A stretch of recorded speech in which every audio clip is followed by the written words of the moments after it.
நான் தேடிடுவேன். நீரே எந்தன் தேவை என்று தேடிடுவேன்.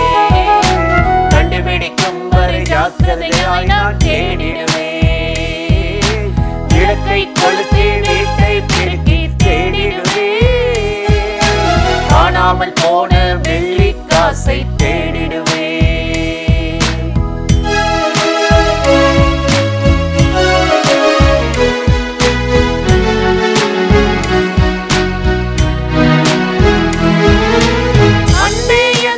வாழ்வில் இல்லை, அது இல்லை என்றால் பரலோகம் இல்லை.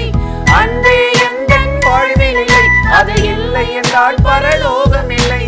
அன்பே எந்தன் இயேசுவே, பரிசுத்த ஆவியானவரே, நீரே என்னை நிரப்பிட வேண்டும் கெஞ்சுகிறேன்.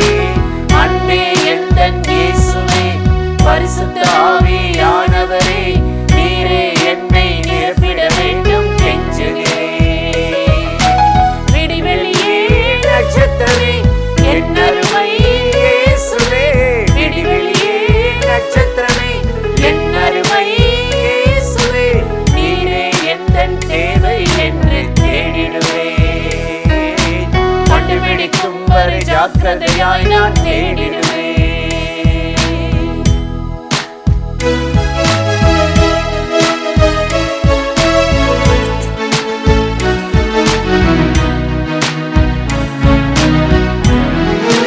விசுவாசிக்க பலனில்லை, அதை விட்டால் வேறு வழி இல்லை.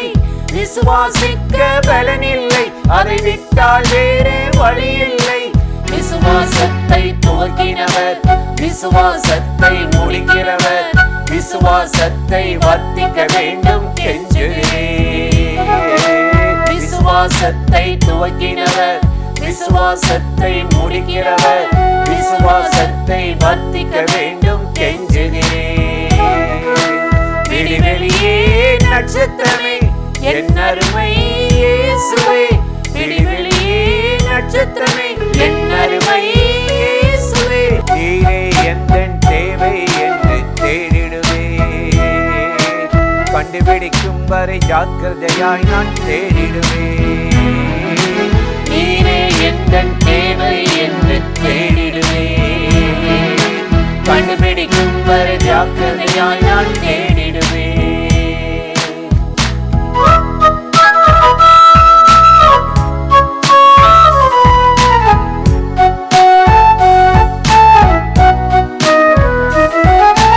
உண்மையை எங்கோ தொலைத்தனையா, ஞானமும் நீதியும் இல்லையா.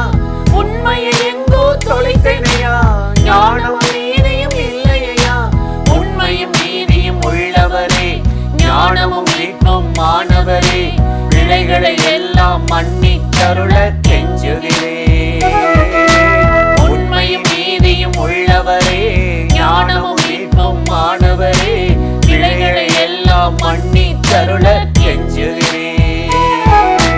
விடிவெளியே நட்சத்திரமே என் அருமை இயேசுவே, விடிவெளியே நட்சத்திரமே என் அருமை இயேசுவே, நீரே எந்தன் தேவை என்று தேடிடுவேன்.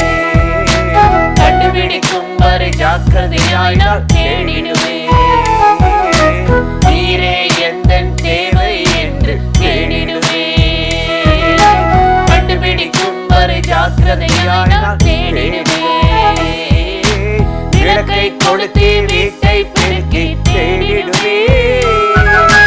காணாமல் போன வெள்ளி காசை தேடிடுவேன். பிரியமானவர்களே, ஆண்டவராகிய இயேசுவின் நாமத்தினாலே இந்த காலை நேரத்தில் இயேசுவை தினம் பார்ப்போம் என்ற இந்த நிகழ்ச்சியின் மூலமாக உங்களை சந்திப்பதில் மிகுந்த மகிழ்ச்சி அடைகிறேன். கர்த்தர் நல்லவர், கிருபையும் இரக்கமும் நிறைந்தவர். இந்த நாளில் கட்டாய் நம்மை ஆசீர்வதித்து நடத்துவார். இன்றும் கூட ஒரு வேத வசனத்தை உங்களுக்கு ஞாபகப்படுத்தி சில காரியத்தை சொல்லி ஜெபம் பண்ணுவது நல்லது என்று உணர்ந்தேன். ஏசாயா 26 வாசித்தால், தேவன் நித்திய கன்மலையாய் இருக்கிறார், அவர் நாமம் யெகோவா என்று சொல்லப்பட்டிருக்கிறது. எவ்வளோ ஒரு அருமையான வார்த்தை பார்த்தீங்களா? கர்த்தரை என்றென்றைக்கும் நம்புங்கள், அவர் யெகோவா நித்திய கன்மலையாய் இருக்கிறார். அப்படின்னா உடைக்க முடியாத பாறை, அசைக்க முடியாத கற்பாறை அவர்தான், கன்மலை. முயலை பார்த்தீங்கன்னா மலைகளில் இருக்கும், பில்லுள்ள இடத்துல மேயும் மலைகளில் தான் அது இருக்கும். அந்த முயலுக்கு ஒரு ஆபத்து, ஒரு எதிரி துரத்திருச்சுன்னா, ஒரு ஓநாயோ சிங்கமோ கரடியோ புலியோ துரத்துனா இந்த மலையில் சின்ன வெடிப்பு இருக்கும், அது உள்ளே போய் அப்படியே ஒளிஞ்சுக்கும்.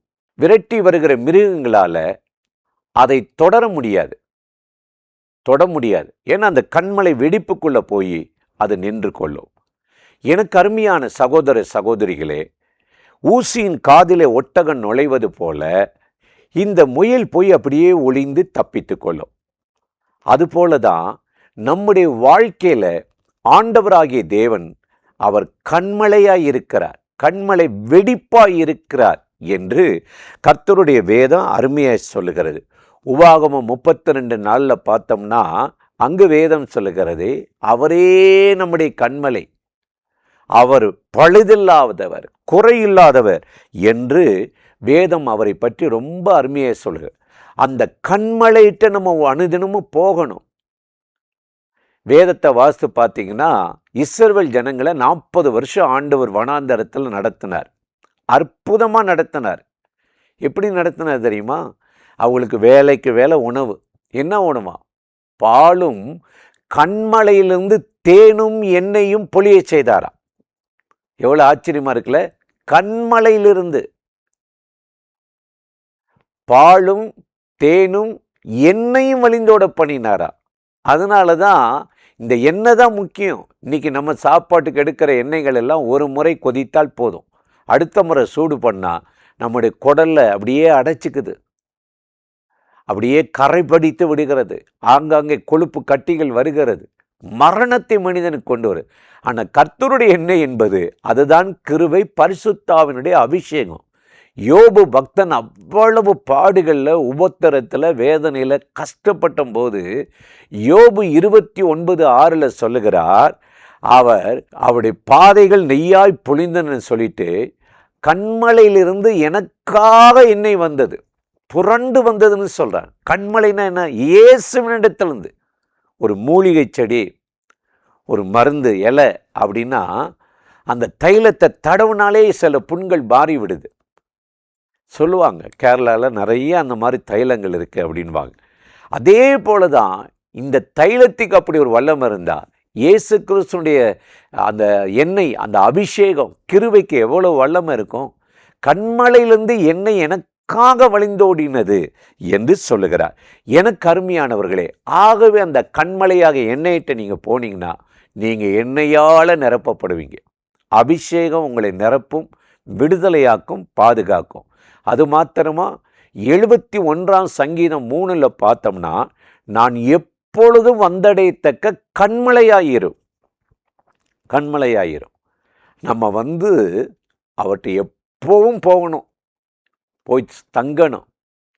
எங்கெங்கேயோ போய் தங்குறோம். இந்த ஊர் சரியில்லை, இந்த வீடு சரியில்லை, இந்த ஆள் சரியில்லை, ஏன் இந்த சபை சரியில்லை, இந்த ஊழியம் சரியில்லை, ஓடிக்கிட்டே இருக்கோம். ஆனால் நான் சொல்கிறேன், எப்பொழுதும் வந்தடையத்தக்க கண்மலையாயிரும், தங்கியிருங்க. அவர்கிட்ட போனீங்கன்னா நீங்கள் தங்கியிருக்கலாம், வெறுப்பு கசப்பு வராது. மனுஷனை பார்த்து பார்த்து நீங்கள் ஏமாந்து போனீங்க. கர்த்தரிடத்தில் தங்குகிறவன் நித்திய கண்மலையாய் இருப்பார் என்று வேதம் சொல்லுகிறது. அதனால தான் என் புறாவே, என் கண்மலையே என்று சொல்லி சாலமோன் ஞானி கர்த்தரை அவ்வளவு அருமையாய் விவரித்து ஆண்டவரை துதிக்கிறார். இன்றைக்கு இந்த காலை நேரத்தில் ஆண்டவருடைய சமூகத்தில் கூடியிருக்கிற என் அன்பு சகோதர சகோதரி, இந்த கண்மலையோடு தங்குறீங்களா? பேசுகிறீங்களா? மோசைக்கு ஆண்டவர் சொல்கிறாரு, ஜனங்கள் தண்ணி கேட்குறாங்க, முறையிடுறாங்க, விரோதமாக எழும்பிட்டாங்க, இந்த கண்மலையை பார்த்து பேசுன்றார். அவனுக்கு கோபத்தில், அந்த டென்ஷனில் ஆண்டவர் என்ன சொன்னார்னே மறந்துட்டு பேசுறது பதிலாக அடிச்சிட்டான். முதல்ல மாதிரி தண்ணியை அடி. ஒரு முறை இயேசு அடிக்கப்பட்டார், திரும்ப திரும்ப அவரை அடித்து மனநோக பண்ணி அவரை வேதனைப்படுத்த நம்மளை அழைக்கலை. அவரோடு பேசுங்களே, ஒரு நேரம் ஒதுக்குங்களே, தங்குங்களே, ஜெபம் பண்ணுங்களே. அந்த நாளில் ஆண்டவருடைய அருமையான பிரசனம் இன்னைக்கு உங்களை நடத்தும், கிருபை நடத்தும். தலைக்கு மேலே இருக்கிற எல்லா பிரச்சனையும் ஆண்டவர் தள்ளி விட்டுட்டு நெருப்பையும் தண்ணீரையும் கடந்தாலும் செழிப்பான இடத்துல உங்களை கொண்டு போய் சேர்த்து கண்மலையின் தேனினாலே உங்களை திருப்தியாக்கி நடத்துவார். அந்த தேவாதி தேவனை நோக்கி நாம் இப்பொழுது ஜெபிக்கலாமா? அன்பும் இரக்கமும் கிருபையும் நிறைந்த நல்ல ஆண்டவரே, இந்த ஆசீர்வதிக்கப்பட்ட நாளுக்காக, நேரத்துக்காக, கிருபை இரக்கங்களுக்காக உமக்கு நன்றி செலுத்துகிறோம். இப்பொழுது யாரெல்லாம் இந்த நிகழ்ச்சியில் இணைந்து இந்த வார்த்தைகளை கேட்கிறார்களோ அத்தனை பேர் மேலும் கர்த்தருடைய வல்லமையும் மகிமையும் கிருபை இறங்கி நடத்தட்டும். கண்மலையாகிய உம்மிடத்திலிருந்து அவர்களுக்கு எண்ணெயும் திராட்சரசமும் ஆண்டவரே கோதுமையும் வரட்டும். இந்த நாளில் அவர்களை திருப்தியாக நடத்தி எல்லா காரியத்துக்கு அனுகூலமான ஒரு வழியை திறந்து நடத்தும்படி இயேசுவின் நாமத்தில் வேண்டுகிறோம் நல்ல பிதாவே. ஆமேன், ஆமேன், ஆமேன்.